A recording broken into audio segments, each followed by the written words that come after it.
Good evening mga katuklas. Bali meron tayo ngayong electric pan na gagawin. Clip pan pala.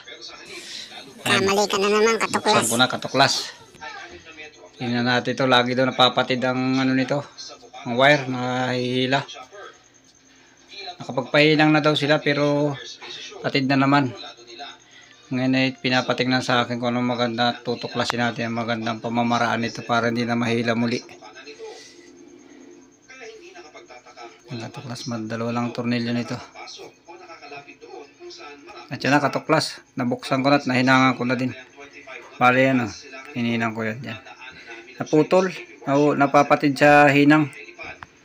Ayan, may hinihinangan lang siya dyan. Bale yung isa diretso na isang wire, yung isa lang ang dumaan doon sa switch. At manipis din pati ang wire. Ngayon natuklasan ko siguro, ang purpose dito kaya pinanipis ang wire. Para yung wire ang pumutok masunog bago yung clip pan. Manipis mga katuklas ang wire, pero okay naman siya, good, manipis pero matibay. Yan, nilagyan ko ng cable tie, dalawang ano, torn ko para matibay. Yan, higpitan lang ninyo para hindi na mahugot ulit, kasi pag ano, magpapabalik-balik ito, lagi na lang hihinangin. Hanapin ko yung aking cutter. Kailangan natin i-cutter yung ano, cutter natin yung excess na ano, na cable tie. Ayan, ayos na natin katuklas. Ayan. Lalagyan din natin ito kabila ng cable tie. Higpitan lang yung katuklas para ano siya, kahit mahila hindi siya mahugot yung cable tie. Ayun na. Ayan, dalawang turn din katuklas para matibay, kasi pag isa lang mahugot lang ay pag dalawa kakapit siya parehas. Ayan.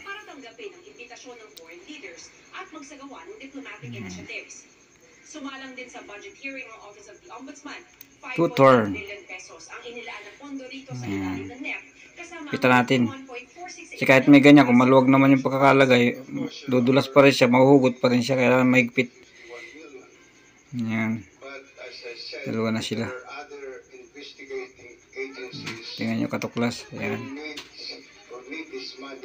Medyo ano siya sa loob, medyo lagyan nyo ng allowance para hindi naman yung bit ano siya, yung batak na ano, hilang-hila siya. Yan. Yan katuklas.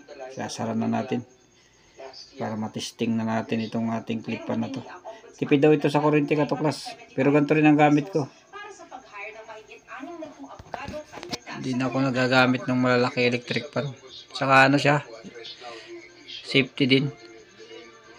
Sabit mo lang siya sa dingding. Yan, may malayo sa kortina, baka mahila pati kortina. Yan, ano yung LC niya, naka expose. Masarap din, malamig din ang hangin.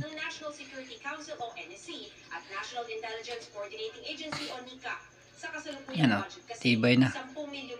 At kahit hilahin ninyo katuklas yan. Yan. Yan, kahit maghila na kayo ng mag-asawa niyan sa wire, hindi na mahuhugot yan. Testingin na natin katuklas. Development that rose only, not unlike the other classic spends na that was yan na, may ikot na katuklas. Maganda pang ikot nito, parang bago pa.